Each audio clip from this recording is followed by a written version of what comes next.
My husband threw me out of our home, so I got a job as a cleaner at his company just to feed my kids.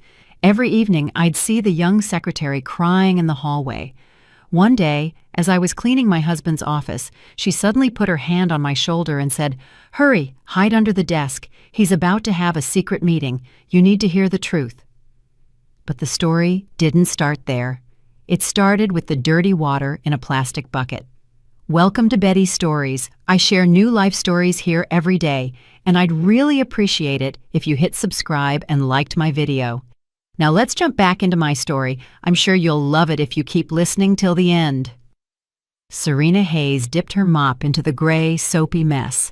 The water was hot, but her hands had been freezing for hours.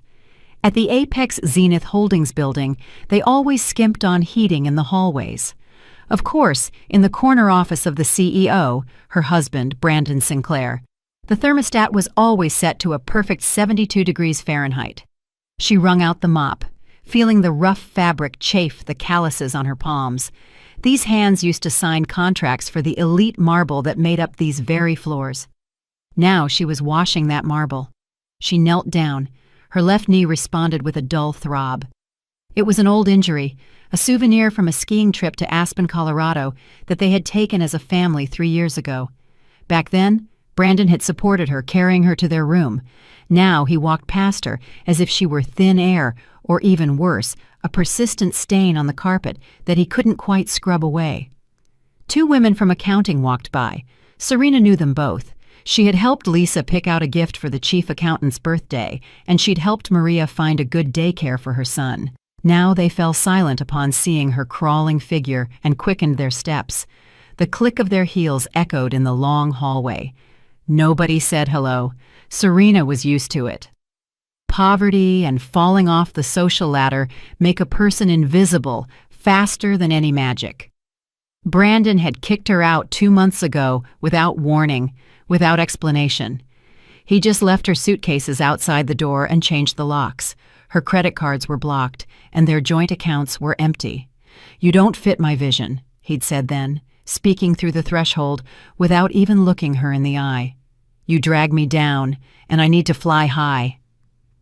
Their children, 8-year-old Jackson and 5-year-old Chloe, stayed with her. She needed to feed them, pay for their small place in Southside Chicago, and buy medicine. She had to swallow her pride that very evening.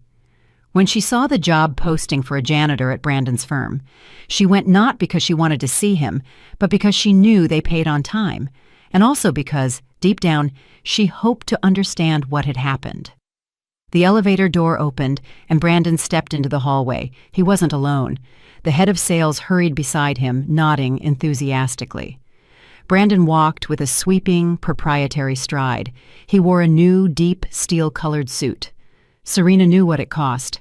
It was an amount that could feed their family for half a year.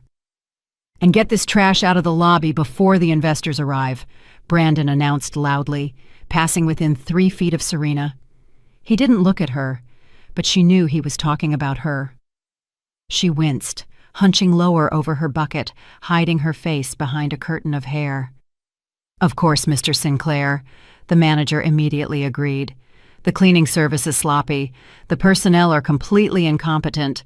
They hire just anyone off the street," Brandon added, stopping at his office door. He raised his voice so every word would reach her ears. "No education, no class. All they know is how to push dirt around. That's why I'm getting a divorce. It's impossible to live with someone who has no ambition." The door slammed shut. Serena let out a slow breath. Tears stung her throat, hot and angry, but she wouldn't let them fall. She grabbed the mop and swept it hard across the floor. He wouldn't get the satisfaction. She wouldn't cry. She needed to buy Jackson winter boots. For that, she would endure anything. The workday was ending. The office was emptying. Lights were going out in the cubicles. The human noise faded, giving way to the hum of servers and the drone of ventilation. Serena moved to the final floor, the administrative wing. It was the quietest part. The carpeting muffled her steps. A desk lamp glowed in Brandon's reception area. Yvette Marshall, the young secretary hired only 6 months ago, sat at the desk. Yvette was beautiful, but she looked haunted. Serena often saw her in tears. At first, she thought Yvette was Brandon's mistress, tormented by his demands. But there was no passion in the girl's eyes, only raw fear. Serena entered the reception area with her bucket. Yvette flinched and lifted her head. Her makeup was streaked, her nose was red. "Ms. Hayes," she whispered. She was the only person in the building who continued to use Serena's honorific. "I'm just picking up the trash, Yvette," Serena said quietly, trying not to look at the girl's tear-stained face. "And I need to mop. Has Mr. Sinclair left?" "No." Yvette suddenly jumped up. She looked scared to death. Her hands were shaking. He went out to meet a guest, but he'll be right back." Serena nodded and headed toward the massive oak door of the CEO's office. She needed to finish cleaning and rush home to the children. Her sister Tasha had promised to watch them until 9 o'clock. Time was running out. She pushed open the office door.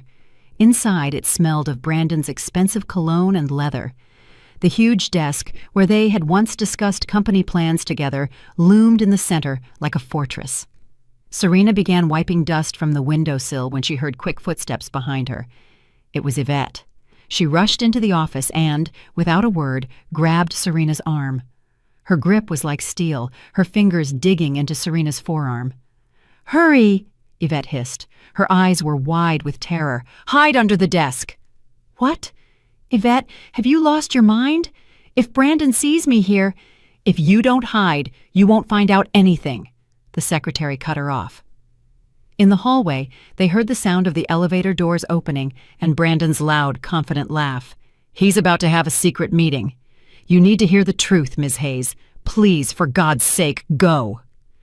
Yvette shoved her toward the desk with unexpected force. There was no time to think. The voices were approaching. Serena, yielding to the girl's panic and a strange, cold premonition, dove under the massive oak desk. It was cramped.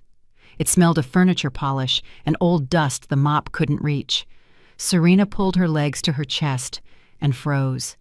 Yvette darted out of the office a second before the door swung open. Come in, Mr. Vance." Brandon's voice was slick.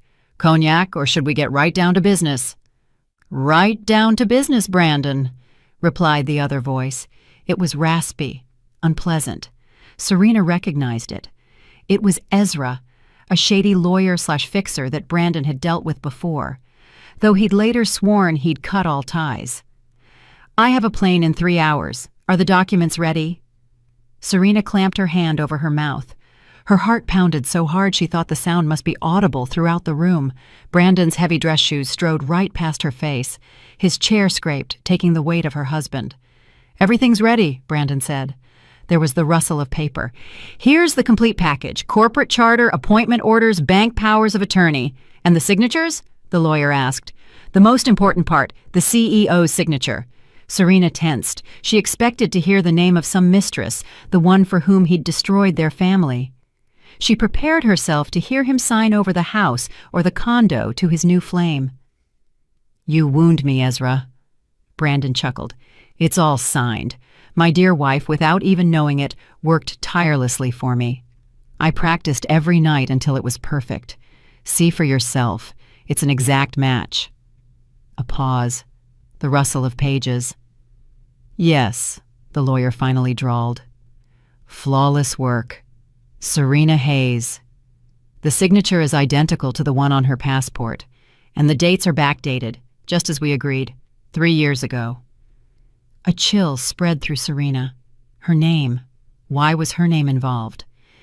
"Exactly." Brandon's voice hardened. 3 years ago, Serena Hayes supposedly established a subsidiary company, Triumph Dynamics LLC, supposedly for material procurement.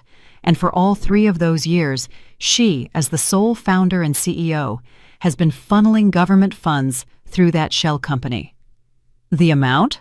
the lawyer asked briskly. $5 million, Brandon stated clearly. "The money is already in the Cayman Islands, in my accounts, and Triumph Dynamics LLC is facing a debt to the Treasury and a hole in the balance sheet." Serena felt the floor dropping out from beneath her, even though she was already sitting on it. $5 million. That meant prison. Not just debt. This was embezzlement on a massive scale. And she won't be able to talk her way out of it? The lawyer doubted. Say she didn't know that the signature is forged? Forensic analysis? What analysis, Ezra? Brandon laughed, and there was so much contempt in that laugh that Serena felt sick. Look around. What does she do for a living? A janitor? In my own office? So what? So what, you idiot? Brandon slapped the desk right above Serena's head. Her fingerprints are everywhere. On the documents, in the archives, on the safe. I specifically hired her as a janitor so she would leave her prints all over the crime scene. Every day she wipes these cabinets, she touches these files. The investigation will find thousands of her prints. And the motive? A discarded wife, desperately needing money, living in poverty, cleaning toilets. Who would believe she didn't steal the money to get revenge or run away? Serena squeezed her eyes shut. The tears she had held back in the hallway burst out. He hadn't just left her. He had been planning this for months. He hadn't hired her out of pity, or even just to humiliate her. He hired her as a sacrificial lamb. She herself had been polishing the bars of her future prison cell every time she picked up a rag. Brilliant, the lawyer admitted. Cynical, but brilliant. What about the original passport? The copy is in the file. I stole the original from her purse yesterday while she was having lunch in the break room. I'll return it during the search, claiming she was hiding it. Brandon stood up and paced the office. So, we stamped the seal here and here. That's it.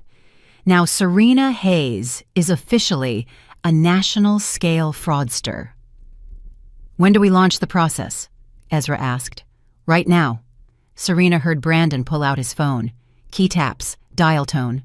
She stopped breathing. Hello, emergency dispatch. Brandon's voice changed instantly. Now it was the voice of a worried, responsible citizen. I want to report suspicious activity. Yes, the address is Park Avenue 145, the offices of Apex Zenith Holdings. He paused, listening to the operator. I saw our janitor, Serena Hayes, messing with the safe that holds our confidential documents. She was acting very strangely, seemed to be trying to take something out. I checked. Corporate documents are missing. Yes, she's still in the building, possibly armed or in a state of distress. Send someone immediately. Brandon ended the call. In the silence of the office, his voice sounded like a death sentence. They said a squad will be here in 10 minutes.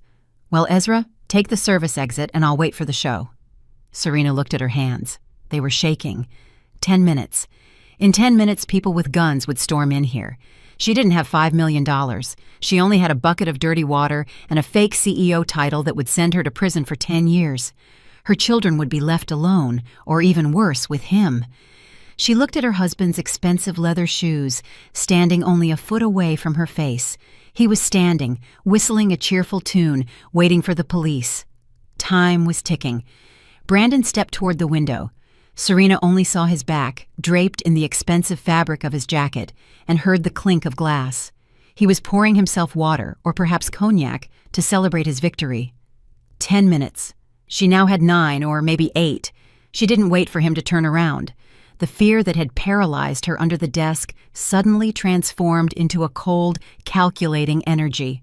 Serena knew this office better than Brandon did. 3 years ago, when the firm first moved into the building, she had personally supervised the renovations. Brandon had waved away the blueprints, saying, "Just make it look good, I don't have time for nonsense." And she had. She knew every inch of wiring, every hidden space. She knew about the utility door behind the decorative mahogany panel to the right of the awards shelving.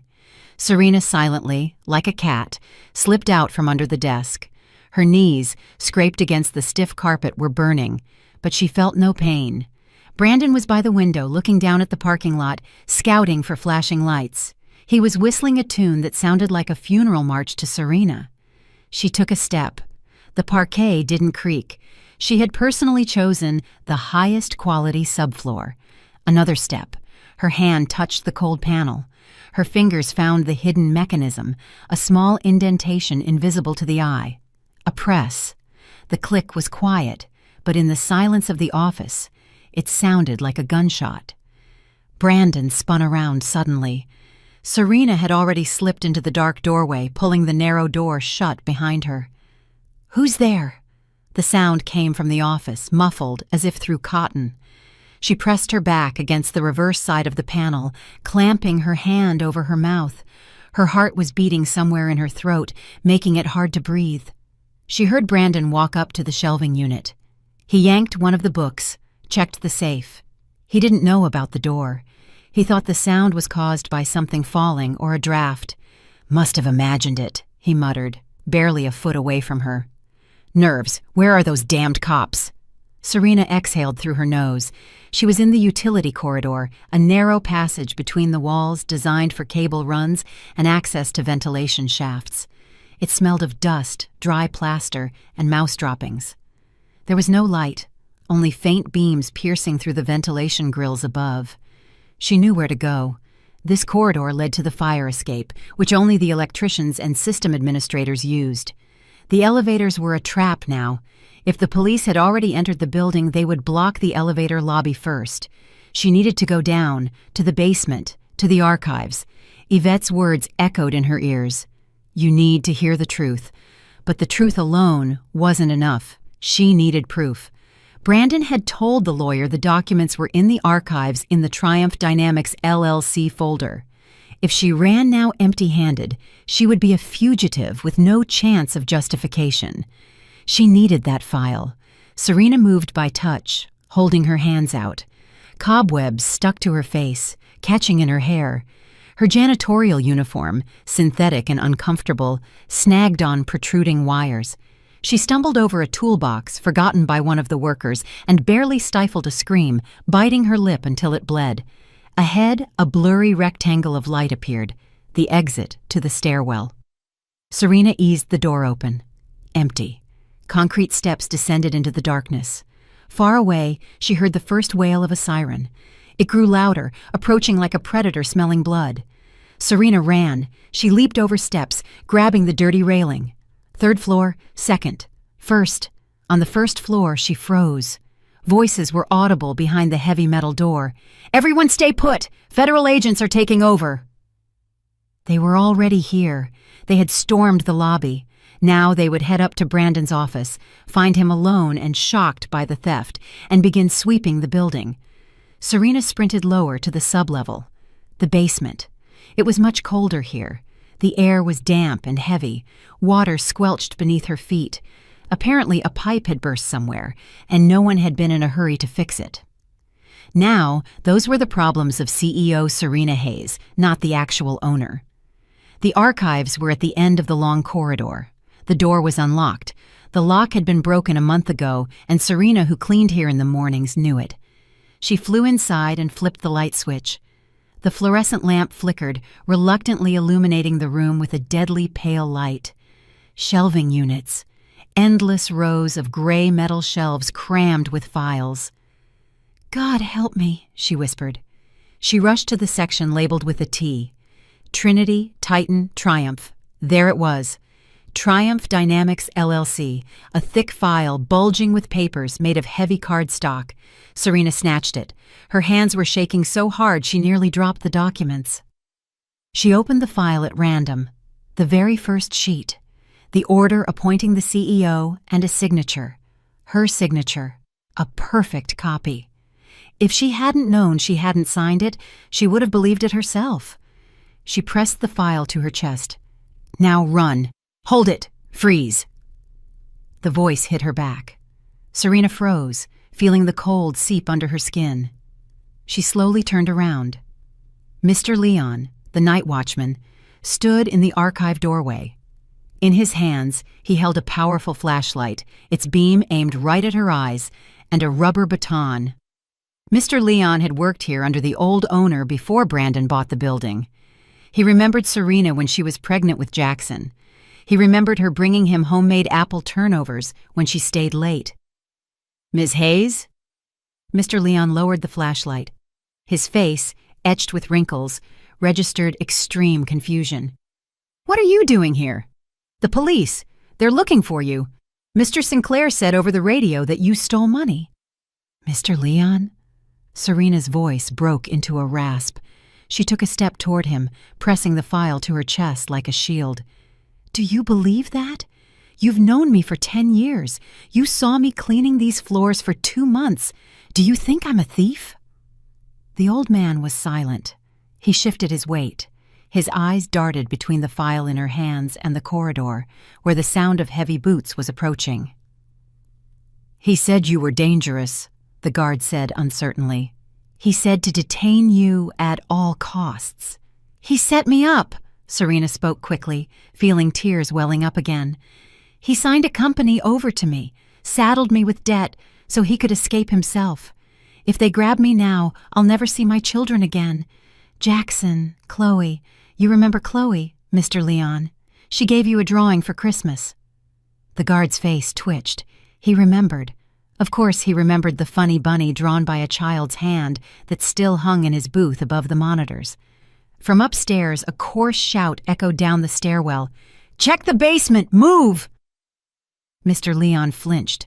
He looked at Serena, then at the stairs. A struggle was going on in his eyes.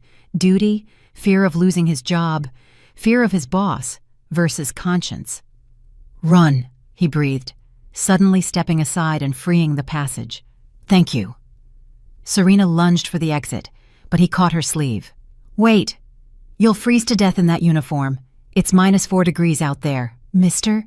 Leon tore his old, oversized coat from a hanger by the entrance to the archive, massive, smelling of tobacco and wool, with a worn collar. He threw it over Serena's shoulders. The coat was heavy, like armor, and reached almost to her ankles. "The loading dock," he whispered quickly, pushing her in the back. "The gate is open. They finished taking out the trash a half hour ago. Go through the warehouses, then over the fence into the vacant lot, and don't look back." "I'll hold them up. I'll say I saw you run to the roof." "I will never forget this," Serena whispered. "Go, daughter. Go for your babies." She ran. The coat tangled around her feet. The file thudded against her ribs, but she ran faster than she ever had in her life. Corridor, turn, the smell of gasoline and exhaust fumes. The loading area. The huge gates were slightly ajar, leaving a gap of about 18 inches. Serena squeezed through the gap and tumbled out into the night. The biting winter wind hit her lungs, scorching her throat. Snow crunched under the thin soles of her uniform shoes. She was in the back lot, amidst trash containers and old pallets. The Apex Zenith Holdings building was blazing with light, like the Titanic. Sirens screamed at the main entrance. Red and blue flashes danced on the snow, reflecting in the dark windows. Serena heard shouting and the slamming of car doors. She saw people in helmets and bulletproof vests rushing into the lobby. They were looking for her. She dove into the darkness of the alley, pressing herself against the brick wall. She needed to get far away, to disappear into the labyrinth of the residential district before they blocked off the area. In the coat pocket, her cell phone vibrated. Serena gasped. She had forgotten to turn it off. God, what if they tracked the signal? She pulled the device out with shaking fingers, ready to remove the SIM card and throw it into a snowbank. The screen glowed in the darkness. One notification from the bank. She froze. Who could be sending her money now? Child support? Brandon never paid on time. She unlocked the screen. The green logo of the banking app. A message. Funds received. Amount? $5 million. Sender. Sinclair B. Designation, loan repayment per contract number 1423. Serena stared at the figures and they blurred before her eyes. 5 million. The world swayed. She leaned her back against the icy wall to keep from falling. This wasn't a bailout. This was the final nail in her coffin. Brandon hadn't just stolen government money. He had transferred part of it to her. Now, when the police checked her accounts, and they would do that first, they would see those millions. $5 million deposited into the account of a poor janitor 10 minutes before she fled with the documents. It was the perfect trap. Now she had motive, means, and evidence of her guilt. To the entire world, she had just become a rich thief who had run off with the haul, and no one, no investigator, would believe she had nothing to do with it. Serena gripped the phone so tightly her knuckles turned white. In the distance, the siren wailed again. Now that wail was aimed at her. Serena stuffed the phone back into the pocket as if it were a venomous snake and ran. Her feet slipped on the icy crust covering the asphalt. Mr. Leon's enormous coat flapped around her calves, hindering her movement, but she couldn't take it off. Underneath, she had only her thin janitor's uniform, and the cold was so severe the air felt solid. She couldn't run to the subway. There were cameras, there would be police. She couldn't call a taxi through an app. That would leave a digital trace. She burst onto a busy avenue where cars streamed by, kicking up plumes of snowy dust. Serena raised her hand. One car sped past, splashing her with dirty slush. A second didn't even slow down. The third, a beat-up sedan with tinted windows, veered sharply to the curb. "Where to?" asked the driver, a young man, barely lowering the window. "Gold Coast, the old limestone houses," Serena gasped, her teeth chattering. "Cash payment, $100. Just hurry." The guy sized up her strange attire, the huge man's coat on her small shoulders, her disheveled hair, her frantic eyes. But $100 for a 15-minute drive did the trick. "Get in." Serena collapsed into the back seat. The car peeled away. She pressed herself into the corner, trying to be invisible. Only one thought hammered in her head: Vivian Sinclair, Brandon's mother, the Iron Lady, the woman who always held her back straight, even when she buried her husband. She had never particularly liked Serena, considering her too common for her genius son, but she idolized her grandchildren. Jackson and Chloe were the light of her life. Vivian Sinclair was an old-school person for whom family honor meant more than money. If she found out what Brandon had done, that he'd framed the mother of his children for a federal crime, that he'd embezzled government money, she would crush him. She was the only person in this city Brandon truly feared. The car snaked through the snowy streets. Serena clutched the file of documents to her chest under the coat. It was her ticket to salvation, but right now, that file was burning her skin. "We're here," the driver mumbled, braking in front of the tall, wrought-iron gates of a historic mansion from the 1950s. Serena, with trembling hands, dug the crumpled bills from the coat pocket, everything she had on her for lunch money, and shoved them at the driver. She scrambled out of the car and ran to the entrance. The doorman, dozing behind the glass, initially didn't want to let the strange woman in rags pass, but upon recognizing Mrs. Sinclair's daughter-in-law, he fearfully pressed the door release button. The elevator, smelling of mahogany and lacquer, climbed agonizingly slowly. 5th floor. Serena pressed the bell. A melodic chime sounded behind the massive door. Silence. Then footsteps. Heavy, measured. The lock clicked. The door opened. Vivian Sinclair stood on the threshold. She was in a severe house dress, her gray hair perfectly styled. Despite the late hour, an expression of disgusted perplexity was frozen on her face. "Serena." Her voice was cold, like metal. "What is this farce? Why are you wearing that junk? And why at this hour?" "Vivian." Serena practically stumbled into the hallway, nearly falling onto the polished parquet. "Help me, Brandon." The mother-in-law stepped back, letting her in, and quickly shut the door, as if afraid a draft might bring street grime into her immaculate apartment. "What is it, Brandon? Are you drunk?" Vivian frowned, sniffing the air. "No." Serena grabbed her arm. Her mother-in-law's hand was dry and hard. "Brandon has gone crazy. He set me up. He wants to put me in prison." Vivian froze. Her face, which resembled a stone mask, wavered. "Go into the living room," she commanded. "Take that monstrosity off your shoulders and tell me, clearly." In the enormous living room, furnished with antiques, a grandfather clock ticked. That tick-tock, tick-tock had always depressed Serena, but now it seemed like the only island of stability in a collapsing world. Serena, still trembling, sat on the edge of the velvet sofa.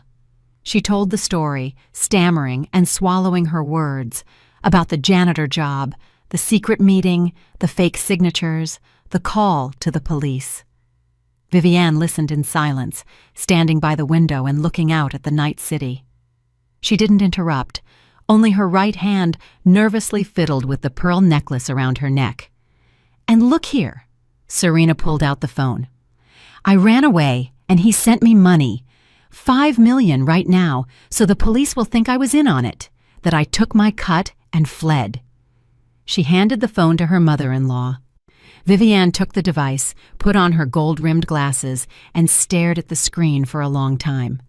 $5 million, she muttered. Idiotic. "What is idiotic? He wants to take the children, Viviane," Serena whispered, and the tears finally broke through. "If they lock me up, he'll take them away or dump them in a boarding school. He never spent time with them. Jackson, Chloe, what will happen to them?" The mother-in-law slowly placed the phone on the coffee table beside a porcelain vase. She turned to Serena. In her eyes, usually sharp and stern, there was something like sympathy or fatigue. "Calm down," she said firmly. "No one is going to prison. Brandon has gone too far. Power has gone to his head. He's lost all sense of boundaries, but to involve the mother of his children in his schemes, that's low, even for him." Serena let out a long breath, her shoulders sagging. She knew this woman wouldn't allow the family to be destroyed completely. "I'll make some peppermint tea right now," Viviane said. "You need to warm up. You're completely blue. And I'll call my lawyer. I have contacts in the district attorney's office. We'll sort out this transfer by morning. The main thing is not to panic." "Thank you," Serena whispered. "Thank you. I didn't know where else to go." "You did the right thing coming to me. Family problems should be solved inside the home, not on the street. Go to the guest room. There's a blanket on the sofa. Lie down. I'll bring the tea there." Serena nodded and, on shaky legs, walked into the adjoining room. It was a library converted into a guest room. The walls were lined with bookshelves up to the ceiling. It smelled of old paper and lavender. She sank onto the leather sofa and covered herself with the blanket. Warmth slowly began to return to her body, and with it, a crushing exhaustion set in. The adrenaline was receding, leaving emptiness behind. She was safe. Viviane would call the prosecutor. They would prove the transfer was a trap. She had the documents. The file was in the hallway, in the pocket of the oversized coat. No, she should have grabbed the file. Serena tried to stand up, but her strength failed her. "I'll just rest for a minute," she thought. "Just 1 minute." Her gaze wandered around the room, catching on the spines of books, the heavy drapes, the framed photographs arranged on the mantelpiece. Here was Brandon at graduation. Here was their wedding. Brandon was smiling, but he was looking at the camera, not his bride. Here were the grandchildren in the park. Serena's eyes stopped on a photograph in the corner of the shelf. The picture was recent, color, in an expensive silver frame. Some kind of banquet. Viviane Sinclair, in an evening gown, held a glass of champagne. She was smiling, a rarity for her. Standing next to her was a man, short, balding, with a cunning, rat-like face. He held her arm, like an old friend. Serena blinked. Sleepiness vanished. She had seen that face an hour ago in her husband's office. It was the lawyer, Ezra Vance, the same man who had forged the documents, the same man who had laughed about how cleverly they had framed the janitor. But why was he in a photo with Viviane Sinclair, and why did they look so close? Fragments of a conversation from 3 years ago flashed into her memory. Brandon had complained he couldn't find a sharp enough lawyer for his schemes, and Viviane had said, "I have someone, vetted. He helped your father with delicate issues, too." A cold much more terrifying than the outdoor freeze gripped Serena's heart. Brandon hadn't found the lawyer. Viviane had brought him in. She didn't just know, she was involved. $5 million, Serena whispered, remembering the amount. Brandon couldn't have pulled this off alone. He was greedy, but not smart enough for such a complex, 3-year-long maneuver. He needed an architect, someone who knew how to wait and plan. Serena slowly, trying not to creak the sofa springs, got up. She had to run, immediately. The tea her mother-in-law was preparing might be the last thing she ever drank.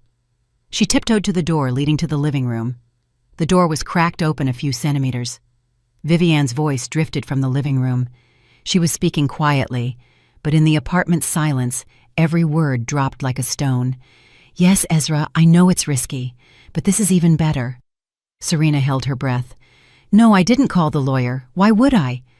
Vivian's voice became irritated. "I'm calling Brandon, but his line is busy." "Ah, here's the second line. Wait." A click, switching calls. "Brandon!" Vivian's voice changed, becoming authoritative and harsh. "Stop being hysterical. Shut up and listen to me. Is she here?" "Yes. She's with me." A pause. Serena pressed her ear to the door jamb, feeling her pulse pound in her temples. She came herself. Imagine that. The idiot decided to cry to Mommy. She brought the phone, showed me the transfer. "Brandon, listen closely. Don't call the police here yet. Just come yourself. Quickly." She brought the phone with the banking app. "We need access to confirm the funds with the SMS code and immediately transfer them to a transit account, or the bank will flag the operation as suspicious." Serena covered her mouth to keep from screaming. "Yes, she's in the guest room, waiting for tea," Vivian continued, and a sound of icy mockery entered her voice. "She thinks I'm saving the grandchildren. Come and take her, and take the phone. Then you can call the police and say you detained her while she was trying to escape. That's it. I'm waiting. The door code. You know it." The mother-in-law hung up. There was the clinking of porcelain. She was still preparing tea. Serena backed away from the door. She was trapped. 5th floor. The only exit was through the living room where Vivian Sinclair stood, and Brandon was already rushing to the house to finish what he started. She looked at the library window. Outside, the wind howled. The balcony. There was a balcony. Her gaze fell on the side table where she had left her phone. No, the phone was in the living room with Vivian. Vivian had deliberately taken it. No phone, no money, cornered in the apartment of her main enemy. Serena heard Vivian's footsteps approaching the library door. "Serena, darling, the tea is ready." The voice cooed outside the door, sweet and deadly. The doorknob began to turn. Serena clicked the door lock, cutting herself off from the living room and her mother-in-law. The knob immediately rattled. "Serena!" Vivian's voice outside the door lost all its sweetness. Now, it was a steel threat. "Don't be stupid. Open up right now. Brandon is already coming up." Serena didn't answer. She bolted for the balcony door. The old wooden frames, sealed for winter with paper strips, didn't yield immediately. She yanked the latch, tearing her nails, and slammed her shoulder against it. The door flew open, letting in a cloud of icy vapor. Downstairs in the courtyard, tires screeched. Serena peered over the railing.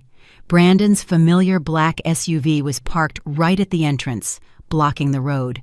A car door slammed. Brandon leaped out into the snow, not even bothering with a coat, and ran toward the front door. He was in a hurry. He was coming for her. "Open up!" The slam against the library door was so violent that plaster dusted down. "I'm calling security." Serena leaned over the railing. 5th floor. Below was concrete and ice, but to the right, within arm's reach, was the fire escape.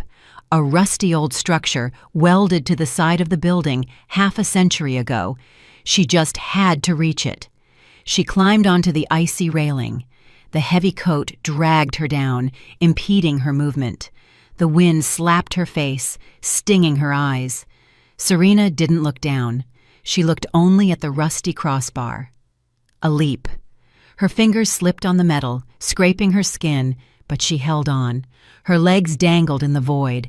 She pulled herself up, grunting with effort, and hooked the toe of her shoe onto a rung. At that moment, the library door burst open with a crash. Serena heard Brandon's voice. "Where is she? Mom, where is that?" "On the balcony!" Vivian shrieked. Serena didn't wait. She slid down the ladder, tearing up her palms on the icy metal. 4th floor, 3rd. At the 2nd floor level, the ladder ended. There were about 10 feet to the ground. Beneath her was a snowdrift, but under the snow could be ice, trash, or rebar. From the 5th floor balcony, Brandon's head appeared. "There she is! Stop! Stop!" Serena let go. The impact was hard. She sank into the snow up to her waist, hit her knee on something solid, but immediately scrambled up. The pain would come later. Now there was only animal terror. She tore away from the courtyard, not toward her car, where she could be intercepted, but through the narrow passage between the garages into the darkness of the next block. She ran until her lungs burned, stopping in some unfamiliar courtyard, leaning against the wall of a utility shed. Her heart pounded so hard she thought it would break her ribs. She was alone. No phone, no money, no documents. The file remained in the coat, but the coat was now the only thing keeping her warm that night. She had no proof. She had no allies. Or did she? Yvette, the secretary, the one who shoved her under the desk, the one who said, "You need to hear the truth." Serena knew where she lived. 6 months ago, when Yvette was sick, Brandon had sent Serena to drop off medicine and work documents. "That's too low class, driving through the rough parts," he'd said then. "You go." The address was seared into her memory. It wasn't far, in the industrial district, about a 20-minute walk. Serena trudged through the snowy streets. The wind pierced her bones, even through the heavy coat. The city slept, indifferent to her plight. Sparse streetlights illuminated her path. When she reached the right building, her toes had already lost sensation. The intercom wasn't working. The entrance door was propped open with a brick. Serena climbed to the second floor. The door to apartment 12 was unlocked. Noise and the sound of crashing objects came from inside.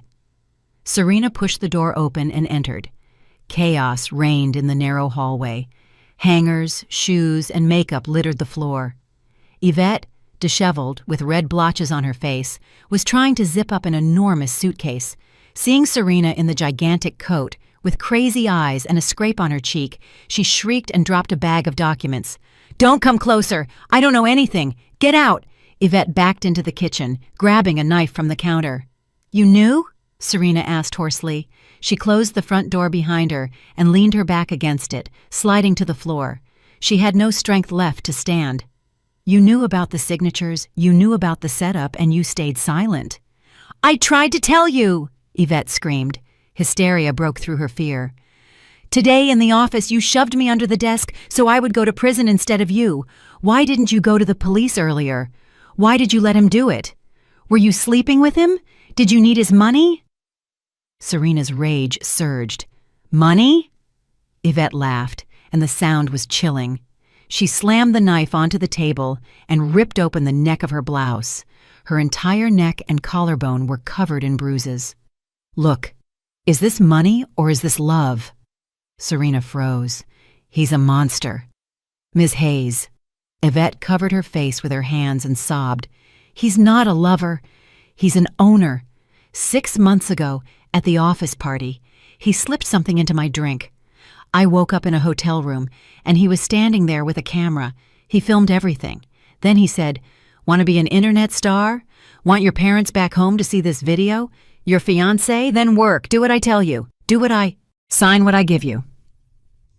Serena approached the girl. The anger was gone, replaced by cold understanding. Brandon wasn't just a thief. He was a spider, weaving his web around everyone. "He blackmailed you," Serena said quietly. "He said if I peeped, he would destroy my life," Yvette choked out. "And today, when he called the police on you, I realized I was next. As soon as he flies to the Cayman Islands, he'll leak the video just for fun. That's why I'm leaving for the train station now." "You're not leaving." Serena grabbed her shoulders and shook her. "You think he'll let you go? He has eyes everywhere. At the train station, at the airport. They'll pull you off the train in an hour, and if you run away, he'll post the video instantly." "What am I supposed to do?" Yvette lifted eyes full of terror. "Die?" "No, destroy him." Yvette gave a bitter smile. "How? He has money, connections, a witch for a mother. And what do we have? You don't even have a passport." "We have something he isn't expecting. We know his secrets." Serena squeezed the girl's shoulders. "Yvette, where are the real documents? Not the fake ones he gave me. Where is the real accounting? Where are the records of where the $5 million really went? He couldn't keep everything in his head. He's a stickler for detail. He records every penny." Yvette paused for a second, wiping her tears with her sleeve. "The Black Book," she whispered. "That's what he calls it, a thick, leather-bound daily planner. He never leaves it at the office, and he doesn't take it home. He's afraid of his mother." "Where does he keep it? Think." "The gym." Yvette's eyes widened. "The Elite Titan Club. He goes there every Thursday morning. He has a personal locker in the VIP changing room. He thinks it's the safest place. He checked the records there once while I was waiting for him in the lobby." "The locker," Serena repeated. "We need to go there now." "But the club is closed." "No, they have 24-hour access for VIP clients. I have his card." Brandon himself had given it to her so she could get fit for him. Yvette rushed to the dresser and turned her purse inside out. A gold-colored plastic card fell onto the floor. "Let's go," Serena said, picking up the card. "Is your car running?" 10 minutes later, they were speeding through the night city in Yvette's beat-up sedan. The streets were empty. Serena sat in the passenger seat, wrapped in the coat. She was shaking not from the cold, but from tension. If that planner contained records of the real transfers, the bribes, the forged signatures, it was the end for Brandon. It meant prison for him and freedom for her. The Titan Club greeted them with a neon sign in silence. Only a couple of cars were in the parking lot. "Act natural," Serena whispered as they approached the glass doors. "You're the client. I'm with you." The sleepy administrator barely lifted his head when Yvette scanned the card at the turnstile. Serena slipped in after her, trying not to rustle her enormous coat. "The men's changing room is that way." Yvette pointed to an oak door. "There shouldn't be anyone there now. It's 3 o'clock in the morning." They entered. The air smelled of chlorine, expensive shower gel, and men's sweat. Rows of dark wood lockers. "What number?" Serena asked. 42. It's his favorite number." They found the locker at the very end of the row. The electronic lock blinked red. "The code." Serena looked at Yvette. I don't know." Yvette panicked. "He entered it himself." "Think, birth date, card pin, wedding anniversary?" "No, he's too paranoid for simple dates." Yvette bit her lip. "Wait. He once bragged that the code was the weight he dreams of bench pressing. 350 pounds. Serena entered 350. Error. "No, not that." Yvette trembled. "Maybe his mother's birth date?" "Try it." Yvette entered the digits. Error. The lock emitted an unpleasant beep. One more attempt, and it would lock them out. "Think, Yvette. What does he love most in the world?" "Himself. Money." Yvette froze. "Money. The amount he stole. 5 million. The girl's trembling finger pressed 500. Click. Green light. Serena breathed a sigh of relief and yanked the door open. It was empty inside. No gym bag, no towel, no sneakers, and no daily planner. The locker was bare, except for a small white piece of paper taped to the back wall. Serena reached out. Her fingers were numb. She peeled off the note. Brandon's handwriting, sweeping, confident, with sharp angles. She brought the paper to her eyes. The letters swam. "Did you really think I'd be that careless, darling? Say goodbye to the kids." "What is it?" Yvette whispered behind her. Serena didn't answer. The paper fell from her hands and fluttered to the tiled floor. The world around her shrank to the size of that note. He knew. He knew she would come here. He had calculated their every move. While she was running in the cold, while she was looking for Yvette, while they were driving here, he was laughing. And now he was going for the children. Jackson? Chloe? Say goodbye to the kids. Serena spun around and ran toward the exit, her feet barely touching the ground. Forget the planner. Forget prison. Only one thing mattered now. To get there. To get there before he did. "Drive!" Serena screamed, clutching the dashboard so hard the plastic creaked under her fingers. Yvette, white as a sheet, floored the gas pedal. The old sedan roared, blowing through a red light. They swerved side to side on the slippery road, but Serena felt no fear of an accident. The fear was different, cloying and cold. It twisted her insides into a tight knot. Serena's sister Tasha lived in a quiet residential neighborhood in a block surrounded by old trees. It was usually dark and calm here, but when Yvette's car screamed into the courtyard, Serena knew she was too late. The courtyard was flooded with the anxious, pulsing light of flashing sirens. 2 police cars and a white minivan with Child Protective Services emblazoned on the side blocked the driveway. Neighbors huddled near the entrance, wrapped in robes and jackets, craning their necks to get a better look at someone else's misery. "Stop here!" Serena barked from behind a utility shed. "Don't drive any closer!" Yvette slammed on the brakes, and the car slid into a snowbank. Serena leaped out, forgetting to close the door. She wanted to rush to the entrance, push past the police, and snatch her children. But the same instinct for self-preservation that had made her hide in the ventilation shaft suddenly slammed on the brakes. She saw Brandon. He stood by the open front door, tall, confident, his coat unbuttoned. Beside him, 2 police officers with weapons shifted their weight, and in front of them, standing on the snow, was Tasha, Serena's sister. She was wearing only a nightgown, with a jacket hastily thrown over it. She was sobbing, grabbing an officer's sleeve. "You have no right!" Tasha cried, her voice rising to a shriek. "She's a good mother. This is a mistake. Where is your warrant?" "Ma'am, step aside, or we will use force," the officer replied curtly, pushing her away with his hand. A heavy-set woman in a severe gray coat emerged from the building. She held a file. Behind her, 2 burly men in uniform were escorting the children out. Jackson walked on his own, head down, fists clenched. He was pale, his lips trembling, but he tried not to cry.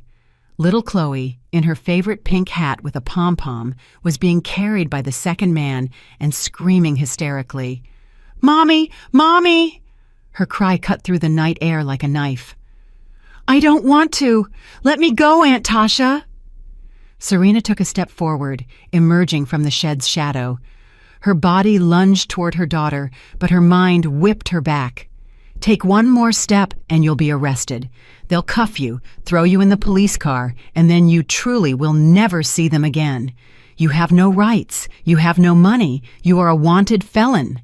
She fell to her knees in the dirty snow behind the corner of the building, clamping her hands over her mouth to stop herself from crying out. Her teeth bit into her palm until it bled. She watched as her life, her purpose, her very breath, was loaded into a vehicle. Brandon walked up to Chloe. He didn't hug her. He didn't comfort her. He fastidiously dusted off her jacket as the officer placed the girl on the ground in front of the car. "Stop screaming," he said loudly, and in the silence of the courtyard, his voice sounded like a whip crack. "Your mother is a crazy thief. Be grateful your father is taking care of you. Get in the car," the woman from Child Protective Services commanded. The children were shoved into the back seat of Brandon's huge black SUV. The doors slammed shut, cutting off their cries. Brandon got behind the wheel. The woman from CPS sat next to him. The convoy moved out. Serena watched them until the red taillights disappeared into the night. The neighbors began to disperse, discussing the scandal. Tasha remained sitting on the steps, covering her face with her hands. "Ms. Hayes!" Yvette approached from behind, silently, like a shadow. She was crying too. "What are we going to do?" Serena slowly stood up. The snow on the knees of the coat was soaked through and dark. She wiped the blood from her bitten palm onto the coat's wool. Something inside her died at that moment. The Serena who was afraid, who hoped for her mother-in-law, who cried in the break room, vanished.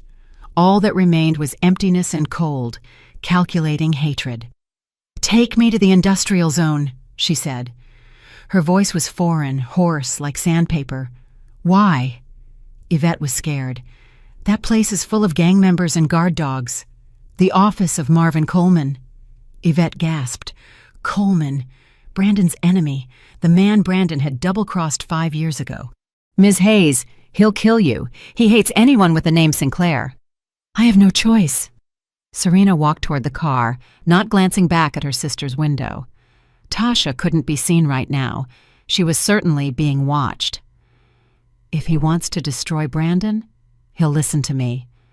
And if not, then I have nothing left to lose. The drive took 40 minutes. They drove in silence. Yvette sobbed occasionally, but Serena stared at a single point on the windshield. The defunct mechanical plant met them with rusty gates and the barking of guard dogs. But behind the peeling facade of the administrative building lay another world. Marvin Coleman, Brandon's former partner and now the owner of a shadowy scrap metal business, had established his fortress here. Serena got out of the car. "Go, Yvette," she said. "Hide. Turn off your phone. If I don't come out in an hour, it means they've turned me over to the police. I'll wait around the corner." The secretary stubbornly shook her head. Serena approached the steel door with a video camera lens, pressed the buzzer. Silence. Then the speaker crackled. "Who the hell is it? Get lost before I let the dogs out." "It's Serena Hayes," she said loudly and clearly. "Brandon's wife." The pause lasted an eternity. Serena felt the camera scanning her face, her absurd coat, her despair. The lock clicked. The heavy door slowly opened.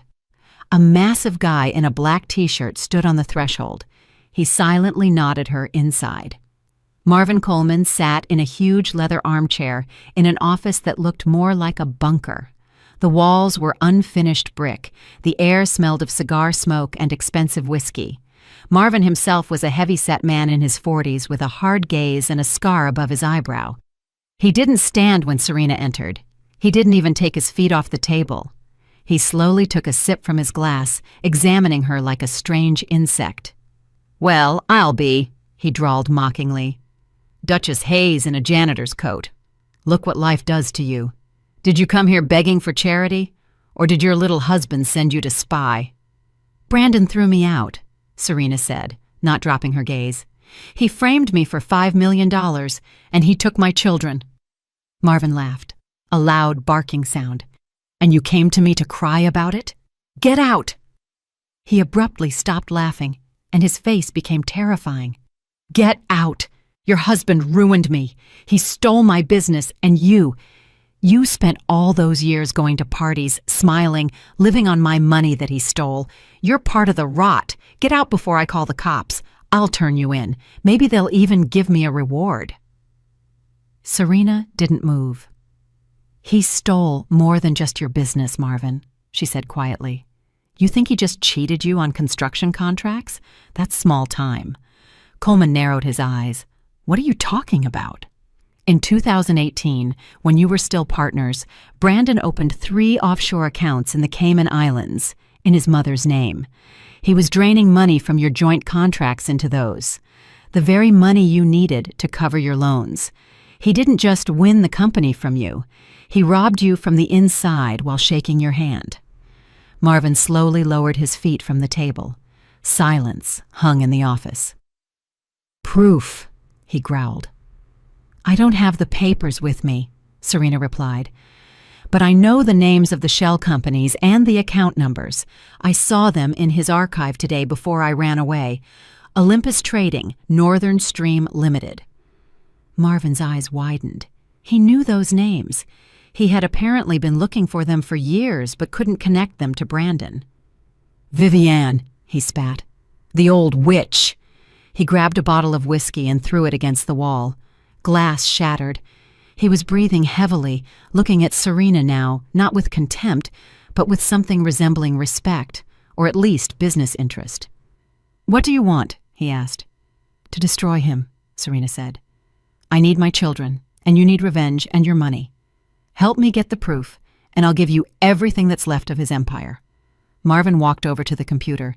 He quickly typed something on the keyboard, looking at the monitor. His face, illuminated by the screen, darkened.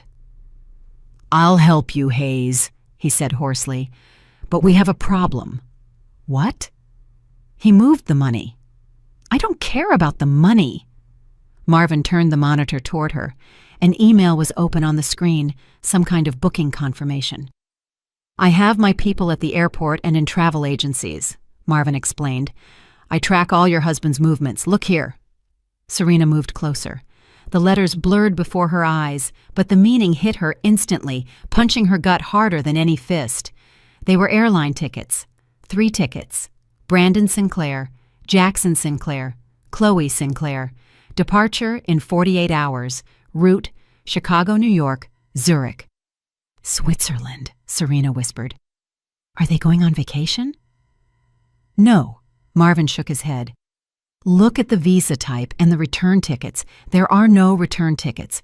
And here's the contract with the private boarding school, Le Mans Academy, in the Swiss Alps, a closed facility for children whose parents don't want them found. He looked at Serena with a heavy gaze. He's not going to raise them himself, Serena. He's putting them in a home for rich orphans. He's taking them away forever. We don't have time for long plans. In 2 days, they'll fly out of the country, and you'll never see them again. Swiss law is unbreakable in these matters. Serena felt the floor dropping out from under her. 48 hours. What do we do? She asked, and steel entered her voice. We fight, Marvin replied, pulling a handgun from a desk drawer and placing it in front of him. But we fight smart. We're going into the belly of the beast. Marvin placed a small black disc, no bigger than a button, on the table. It's a microphone with a transmitter, he said, looking Serena directly in the eye. It operates on a frequency that the room's jammers can't touch.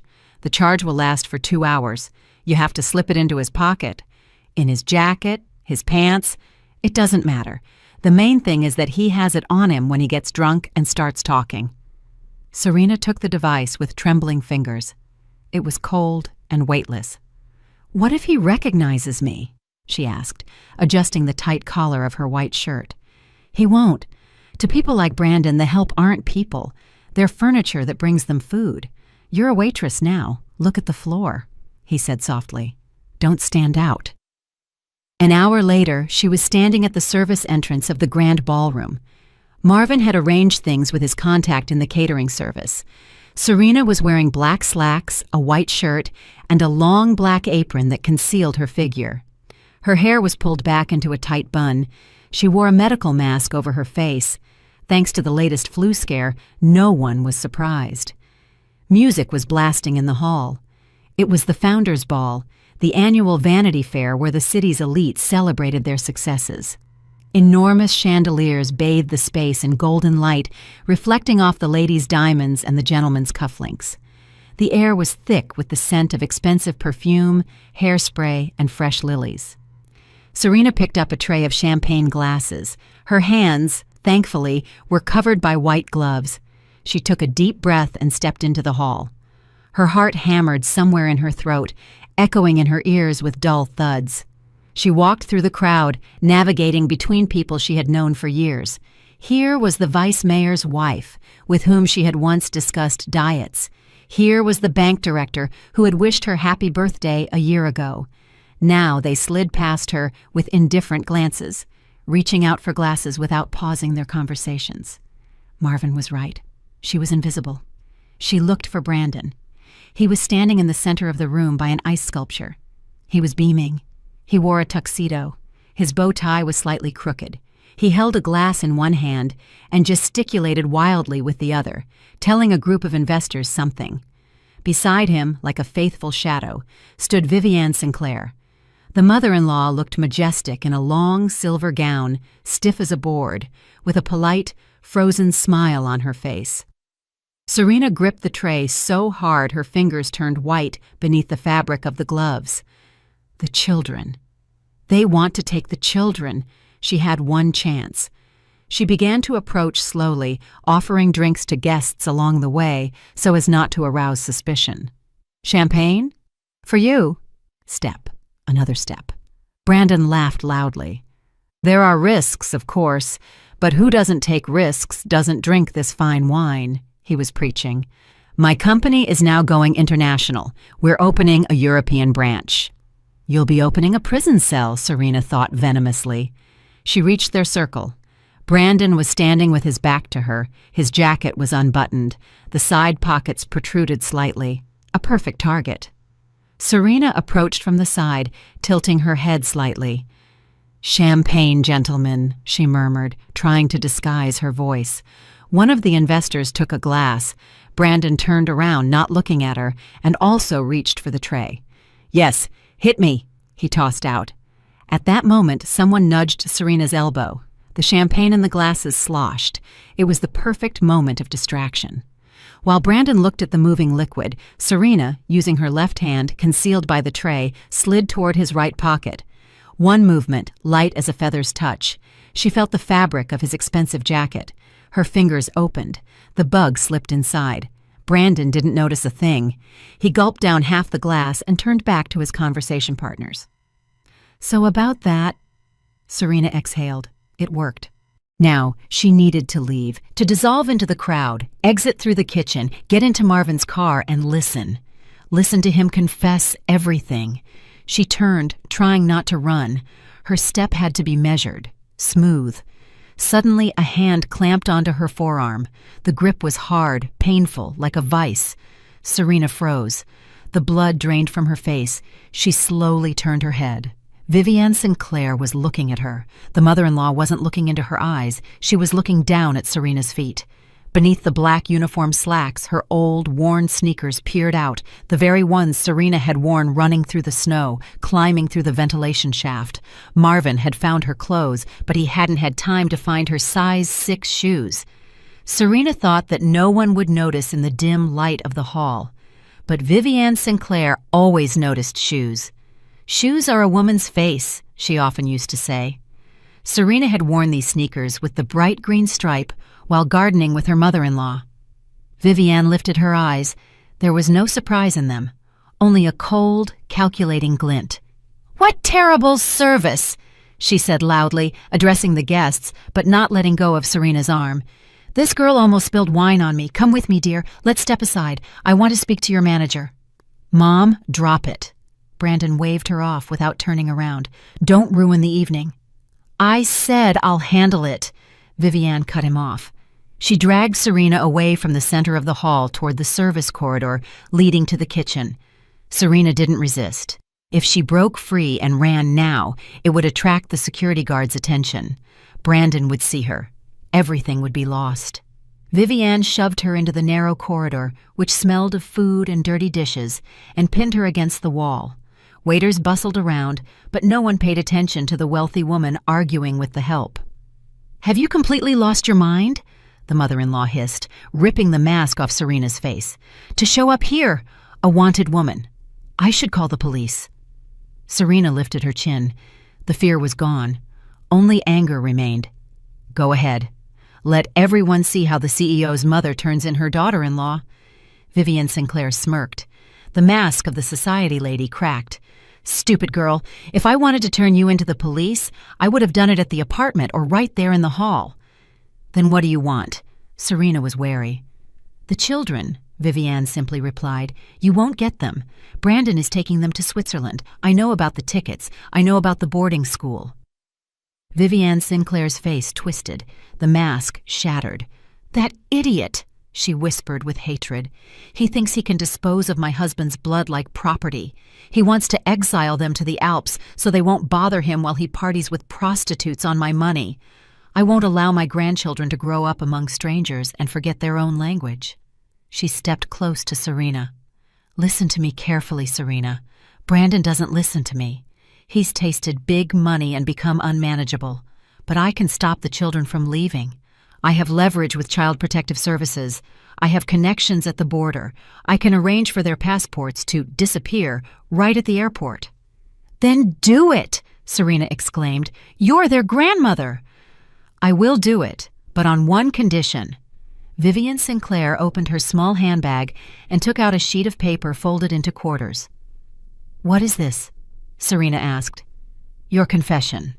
It states that you admit guilt for the embezzlement through Triumph Dynamics LLC, that you acted alone, without your husband's knowledge." Serena recoiled as if struck. "You want me to go to prison? For something I didn't do?" 5 years, Vivienne said calmly. "With a good lawyer, you'll be out in 3 on parole. I'll pay for the lawyer. I'll send you care packages. And most importantly, the children will stay with me. I'll file for temporary custody while you're away.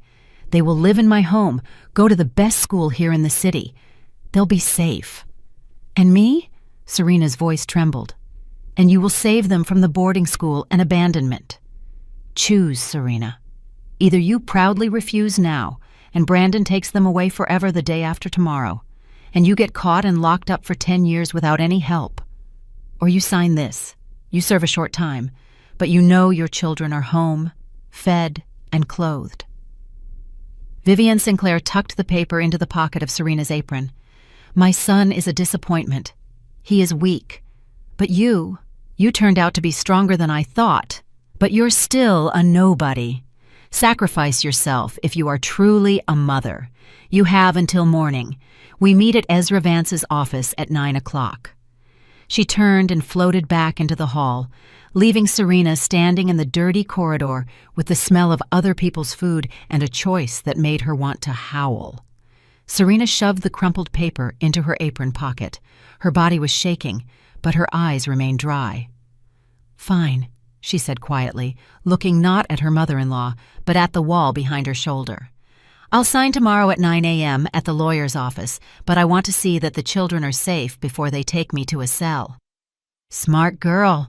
Vivian Sinclair gave a subtle smile with the corners of her lips. You made the right choice. You know Ezra's office address. Don't be late. The mother-in-law turned and sailed back into the glittering hall to the guests and the champagne, leaving Serena alone in the messy corridor. Serena waited a minute, tore off the apron, threw it into a laundry basket, and exited through the back door. Marvin was waiting for her outside. He sat in his car, parked in the shadow of the dumpsters, with headphones on his head. His face was grim, but his eyes glowed with predatory fire. Get in, he growled as soon as Serena opened the door. You won't believe what that fool is saying. Serena sank into the seat. Marvin handed her a second headphone. We've been recording for half an hour. He got drunk and drove off with some girl to the Peninsula Hotel. Listen. In the headphone, through the crackle of interference and the noise of the road, Brandon's voice cut through. He was drunk. His tongue was slightly slurred, but the intonations were familiar, smug, and authoritative. You don't understand, baby, Brandon was preaching. A woman's laugh and the clinking of glass could be heard. I'm a genius. I beat all of them. My wife to prison, my partner's screwed. What about your mother? The woman's voice asked. She'll kill you if she finds out you drained her accounts. Serena froze. Marvin hit pause and looked at her. Listen to the rest, he said. The recording continued. Mom, Brandon laughed. The old buzzard thinks she's the puppet master, that we're partners. She thinks I'm leaving her power of attorney to manage the assets here. Yeah, right. As soon as my plane crosses the border, I'm revoking all powers of attorney. She'll be left here to deal with the IRS and the creditors, and I'll be drinking mojitos in Zurich.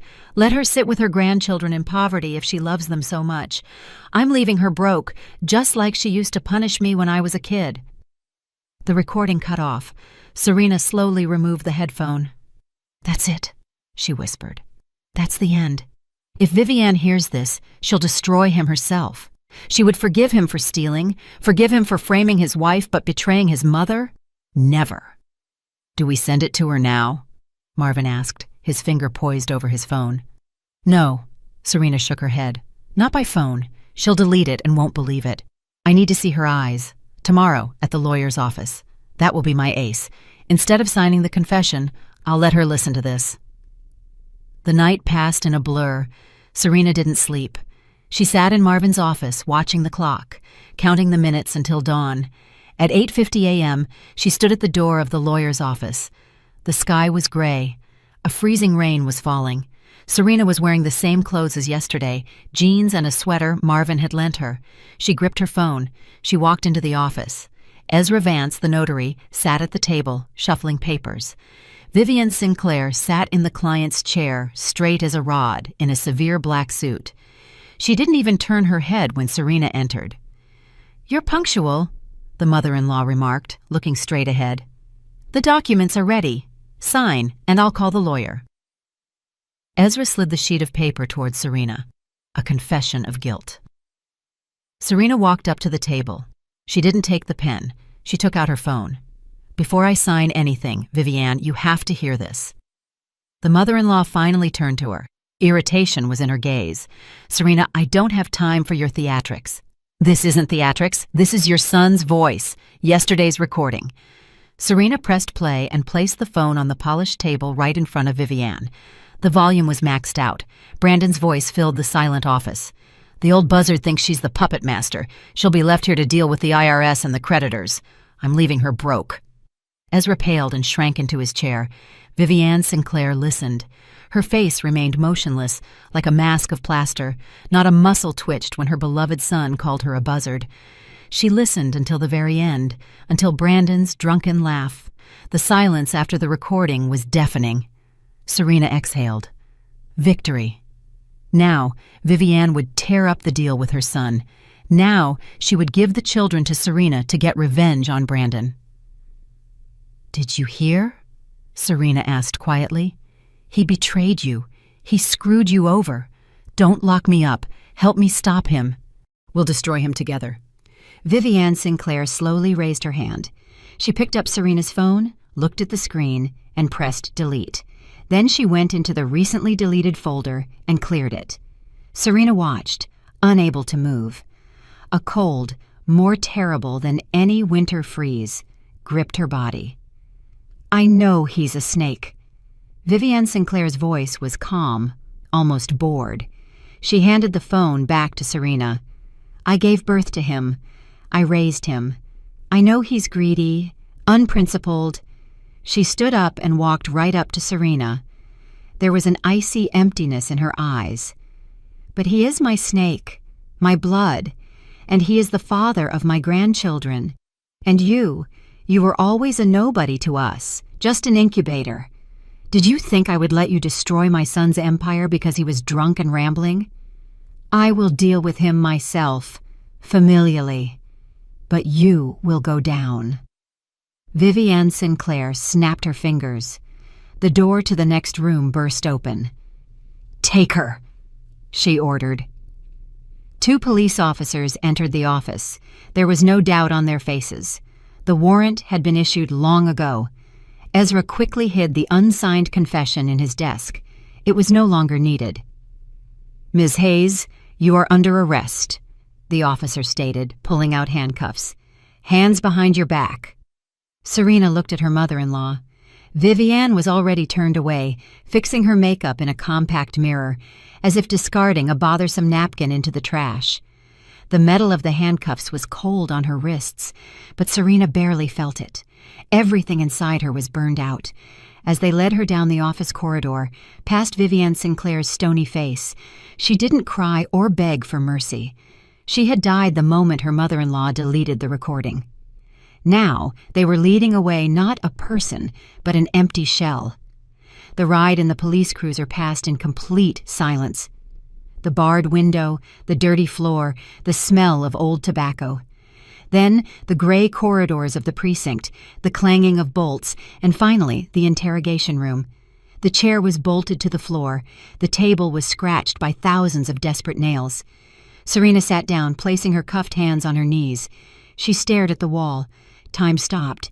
She didn't know how long it had been. An hour? 2? The door opened. Serena slowly lifted her head, expecting to see the investigator, but Brandon walked in. He looked impeccable. No sign of yesterday's drinking. A fresh shirt, perfectly shaved, smelling of expensive cologne. He entered the room like the Lord of Life, glanced distastefully at the chair opposite her, and, deciding not to sit, remained standing, leaning on the table with his hands. "Well, CEO," he smirked, "how do you like your new office? A little cramped for the head of a $5 million firm, don't you think?" Serena remained silent. She had no strength to respond to his poison. "Mom sends her regards," Brandon continued, enjoying his triumph. "She's upset, of course. Says you tried to turn her against her beloved son. Stupid. Did you really think she'd choose you? You're expendable to her, just like you are to me." He pulled a folded sheet of paper and a pen from his inside jacket pocket and smoothed the paper on the table in front of her. "This is the same confession you didn't get to sign at the lawyer's office. Confession of guilt. Sign it." Why? Serena asked hoarsely. You've already won. I've been arrested. I need everything to be clean. Brandon leaned toward her face. The courts can drag on for years. Analyses, appeals. I don't need that. I need your full confession here and now so the case is closed in a single day, the assets are unfrozen, and I can fly out peacefully. And if you don't sign, then you rot in here. Brandon shrugged. And the children? Jackson and Chloe are flying out tomorrow. I'll fly later once I've settled the paperwork for your incarceration. They'll be met in Zurich by staff from the boarding school. You'll never see or hear from them again. I'll forbid all contact. They'll forget what you look like in a year. Serena flinched, but Brandon's voice turned soft, tempting. If you sign right now, I'll do you a favor. I'll let you go with the escort to the airport. You can see them before they leave. You can hug them. Tell them Mommy is going on a long business trip. You can even say goodbye like a human being. This was a low blow, the cruelest he was capable of. You're a monster, Serena whispered. I'm a businessman. Decide. The pen writes perfectly. Serena looked at the sheet. The letters blurred. I, Serena Hayes, hereby confess that I single-handedly developed the scheme of embezzlement. She had no choice. Marvin wouldn't help. There was no evidence. Viviane had betrayed her. Yvette was gone. If she didn't sign, she would lose her children forever, without even a goodbye. With trembling fingers, struggling to bend her cuffed hands, she took the pen. Brandon smiled. It was the smile of a winner watching his victim take a last breath before death. Serena brought the pen to the paper. The interrogation room door flew open with a bang, hitting the wall. Brandon snapped upright. Hey, who's there? I'm talking to a suspect. Get out! Standing in the doorway was Detective Major Reese. Serena remembered him, a sad, tired man with watchful eyes who had handled her booking. But now he looked different. There was no routine in his eyes. They burned with the zeal of a hound that had caught the scent. The conversation is over, Mr. Sinclair, Reese said harshly. He walked to the table, ignoring Brandon's outrage. You have no right. I'll complain to the prosecutor, my lawyer. Your lawyer is very busy right now, Reese interrupted. He's trying to explain why his signature is on the documents of a shell company. And you, Ms. Hayes, put the pen down. You have nothing to sign. Reese placed his official tablet on the table in front of Serena. Look. A video was playing on the screen. It wasn't a recording. A red live icon blinked in the corner. The picture was grainy, shot in the dim light. A cramped room filled with blinking cabinets. The hum of fans drowned out the voice, but Serena recognized it instantly. Yvette, she gasped. Yvette looked terrible. Dirty hair, dark circles under her eyes, bitten lips.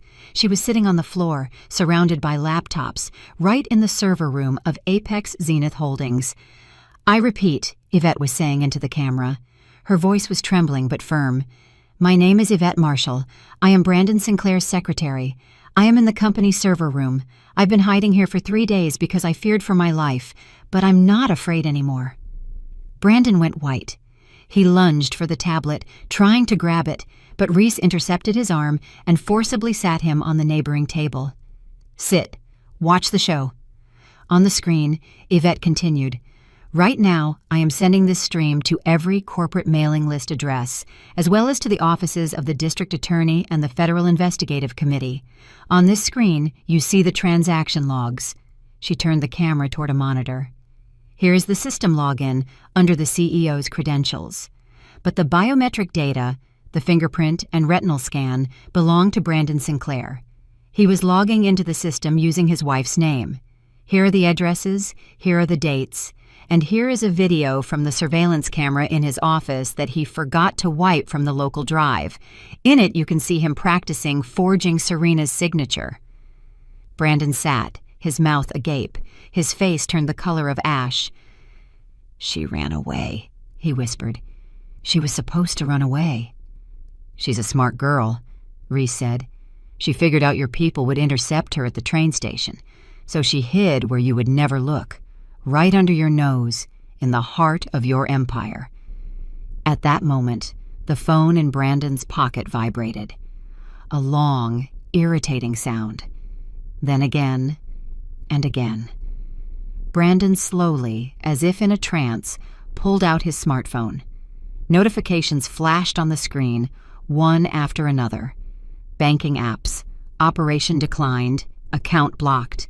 Attention, assets seized. Access to Triumph. Dynamics, LLC subsidiary accounts, restricted by order of the sole executive body. What?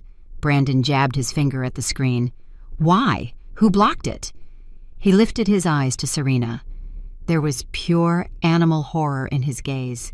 You, he whispered. What? Serena didn't understand. Reese smirked, looking at Brandon. You tried so hard, Mr. Sinclair, the detective said. You painstakingly forged all the documents to appoint your wife as the CEO of the company through which you funneled the money. You made her legally responsible for every dollar. Reese leaned toward Brandon. But you forgot one detail. By law, only the CEO has the right to manage the accounts. When Yvette posted the data about the embezzlement, the bank's security system automatically froze all transactions until the identity of the CEO was confirmed. And since the CEO, according to all your forged papers, is Serena Hayes, Serena looked at her cuffed hands, then at Brandon. Then all the money you stole and transferred to the company's accounts is now under her full legal control, Reese finished. You locked your own millions in a safe and gave her the key. Brandon jumped up. He lunged for the door, forgetting about the detective, the police, everything. He had to run, to the airport, to the woods, anywhere, but two masked federal agents were already standing in the doorway. Brandon backed up, pressing his back against the wall, and slid down, covering his head with his hands.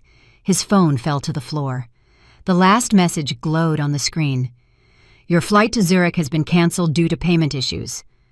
Brandon screamed so loudly that the whitewash seemed to dust down from the interrogation room ceiling.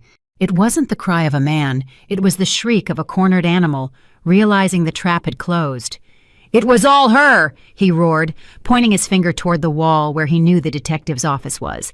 It was my mother, Vivian Sinclair. She came up with the scheme. I was just the executor. She forced me. The two federal agents yanked him up. Brandon thrashed. His feet in expensive dress shoes slipped on the linoleum. The handcuffs snapped shut on his wrists with a dry, final sound. Detective Reese winced with distaste and nodded to the convoy. Take him to the holding area. Let him cool down while we process the paperwork. Serena was let out next, but she was no longer wearing handcuffs. Reese had removed them himself a minute ago. Chaos reigned in the precinct's spacious lobby, resembling a scene from a bad play. Vivian Sinclair had already been brought in. She sat on a wooden bench straight as a poker, clutching her handbag. Beside her, shaking uncontrollably, sat the lawyer, Ezra Vance. When the convoy dragged a struggling Brandon into the hall, mother and son's eyes met.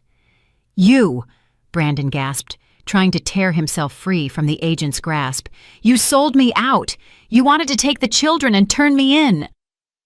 Vivian Sinclair slowly stood up. Her face, usually flawless, was now covered in red splotches. The Iron Lady mask had cracked, revealing a frightened, aging woman. Shut up, you idiot, she hissed, and her voice rose to a shriek. I was saving you! I was trying to pull the family out of the pit you dragged us into with your greed! Saving me? Brandon laughed, and the sound was more terrifying than his scream. You always hated me! You wanted power, Major! He turned to the officer at the desk. I want to make a statement. My mother, Vivian Sinclair, is the organizer of the criminal group. The black ledgers for 5 years are in the safe behind the painting at her house. She orchestrated the transfer of funds. I'll show you. Liar! Vivian shrieked, lunging at him. But a police officer intercepted her. You forged the signatures. You hooked up with that rat, Ezra. I only certified, the lawyer squeaked, pressing himself against the wall. They forced me. They threatened me. Serena stood in the doorway of the police station and watched. It felt like she was looking at a jar of spiders that someone had dropped a lit match into. The people who had instilled a sense of inferiority in her for years, who had looked at her like dirt beneath their feet, were now tearing each other's throats out, forgetting honor, family, and dignity. Reese walked up to her and handed her a file. "Ms. Hayes," his voice was respectful. "The show is over. Let's get to business." They returned to the quiet of the office. Reese placed a document on the table. "The situation is unique," he said, tapping the paper with his pen. "Legally, thanks to your husband's maneuvers, you are indeed the CEO of Triumph Dynamics LLC. The money, that $5 million, is in the company's accounts. It's currently frozen." Serena looked at the paper. Agreement to cooperate. "You have two paths," the detective continued. "First, we begin a long investigation. You are named as an accomplice. Then the court decides who is right and who is wrong. The money remains deadlocked. Second, you, as the CEO, sign an order right now for the voluntary return of all illegally obtained funds to the government treasury. Plus, you give a full deposition against Brandon Sinclair and Vivian Sinclair." "And then what?" Serena asked. "Then, criminal prosecution against you is immediately terminated due to a lack of criminal elements and in connection with active cooperation. You walk out of here as a witness, and your husband and mother-in-law go to federal prison on charges of embezzlement on a massive scale, money laundering, and filing a knowingly false report." Serena took the pen. She didn't hesitate for a second. That money was cursed. It was tainted by Brandon's lies and Vivian's venom. She didn't need a penny of that stolen wealth. She put down a sweeping signature, her real signature, not the one Brandon had practiced, but the one she had once used to sign her children's report cards. "I'm returning everything," she said firmly, "to the last dime." "The right decision." Reese nodded, taking the file. "You are free, Ms. Hayes, and good luck to you. You are a strong woman. I rarely meet your kind." Serena left the office. The hall was quieter now. Brandon and Vivian had been separated into different cells. Their screams died behind the heavy steel doors.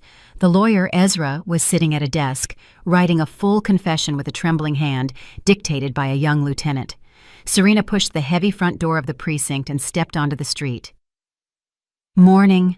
A cold, gray Chicago morning. The air was frigid, smelling of snow and exhaust fumes. But to Serena, it was the sweetest smell in the world. The smell of freedom. By the sidewalk, right at the entrance, stood a massive black SUV. Not Brandon's, Marvin Coleman's. Marvin stood leaning against the hood, his jacket unzipped, smoking. Seeing Serena, he tossed the cigarette into the snow and, without a word, opened the back door of the car. Serena froze. Her heart skipped a beat. In the back seat, wrapped in blankets, sat Jackson and Chloe. They were asleep, pressed close to each other. Jackson's head rested on his sister's shoulder. He was clutching a toy robot. "Mommy!" Chloe opened her eyes, blinked, and then shrieked, reaching out her hands. "Mommy!" Serena rushed to the car, dropping to her knees right in the dirty snow on the asphalt, and pulled them close. Warm, alive, her babies. "Shh, shh," she whispered, kissing their heads, which smelled of children's shampoo. "I'm here. I'm with you. No one will ever separate us again." Jackson woke up, saw his mother, and, trying to be a man, sniffled, but immediately buried his face in her neck and cried. "You're not leaving?" he asked hoarsely. "Dad said you left forever." "Dad was wrong," Serena said, lifting her tear-filled eyes to him. "I'm not leaving. We're going to be together forever now." Marvin stood nearby, looking away at the gray facades of the buildings. His hard face softened. "I intercepted their convoy on the way out of the city," he said quietly, when Serena had calmed down and stood up. "My guys explained to the CPS workers that taking children to Switzerland without the mother's consent is international kidnapping. And once Brandon's accounts were frozen, CPS suddenly became very cooperative. They revoked your husband's order. The children are yours." Serena walked up to him. "Thank you," she said. I don't know how to repay you." Marvin smirked, pulling out a fresh pack of cigarettes. "You already did. You destroyed Sinclair. I waited 5 years for this. Seeing him dragged into a police car in handcuffs, that's worth more than any money." He held out a set of keys to her. "These are for your apartment. Brandon changed the locks, but I already put in new ones. Go live." "And the business?" He narrowed his eyes. "The company is decapitated now. The investors are panicking. They need someone who knows the whole operation from the inside, someone who will clean up the mess and not steal." Serena gripped the keys. She looked at the police station building, where her past life, her fears, and her tormentors remained. Then she looked at the children in the car. "I'll handle it," she said. 6 months later. Heels clicked confidently on the marble floor of the Apex Zenith Holdings Business Center. It was the same marble as 6 months ago, the same veins, the same cold luster. But now, Serena wasn't looking down, searching for stains. She was looking forward. She walked down the corridor where she had once hunched over, pushing a cart of dirty water. Now she wore a perfectly fitted graphite-colored business suit. Her hair was styled in an elegant updo. Employees walking toward her stopped and nodded respectfully. "Good morning, Ms. Hayes." "Hello, Ms. Hayes." She nodded back, polite but reserved. She remembered all of them. She remembered who turned away when she was washing the floors. She remembered who laughed. But she wasn't seeking revenge. She simply fired those who were incompetent and kept those who knew how to work. The cleanup was tough, but necessary. Serena stopped at the CEO's reception area. At the desk, where a tearful Yvette once sat, a pleasant-looking woman in her 20s, named Lena, was now concentrating on her keyboard. Yvette had quit a week after Brandon's arrest. She said she couldn't stand being in those walls. Serena had helped her with recommendations and paid for design courses. Yvette had started a new life, far from office intrigue. "Ms. Hayes," Lena, the new secretary, jumped up when she saw her boss. "You got a call, and a letter came." "Who called?" Serena walked to the desk, glancing through her daily planner. From the prison." Lena lowered her voice, glancing around self-consciously. "From the Women's Federal Correctional Institution, number 5. Serena froze. The hand turning the page stopped. "They asked me to pass on that the inmate, Vivian Sinclair, has filed a request for a visit. She's very insistent, says it's urgent, something about the children. She wants to wish your son a happy birthday, asks you to come, or at least take a call." Serena slowly closed the planner. A memory flashed before her eyes. The mother-in-law's living room, the smell of peppermint tea, the false concern, and the cold voice. "You're a nobody to us." Vivian had received 4 years. Brandon, 7. Both had tried to appeal, blaming each other, but the evidence provided by Yvette and Serena herself was ironclad. Vivian Sinclair was now sitting in a cell without servants, without porcelain teacups, without her power. And she wanted to regain a shred of control, wanted to remind them of herself, wanted to poison her grandchildren's lives, even from behind bars. Serena looked at the secretary. Her gaze was calm and clear. "Lena," she said in an even voice, "tell the prison administration that Ms. Serena Hayes does not know anyone by that name." "And what should I say about the visit?" the girl stammered. "Say that I am declining the request. I don't have time for prison visits." Serena smiled, not maliciously, but simply as a person who has finally finished a long, dirty job. "And tell them not to call again. I'm busy.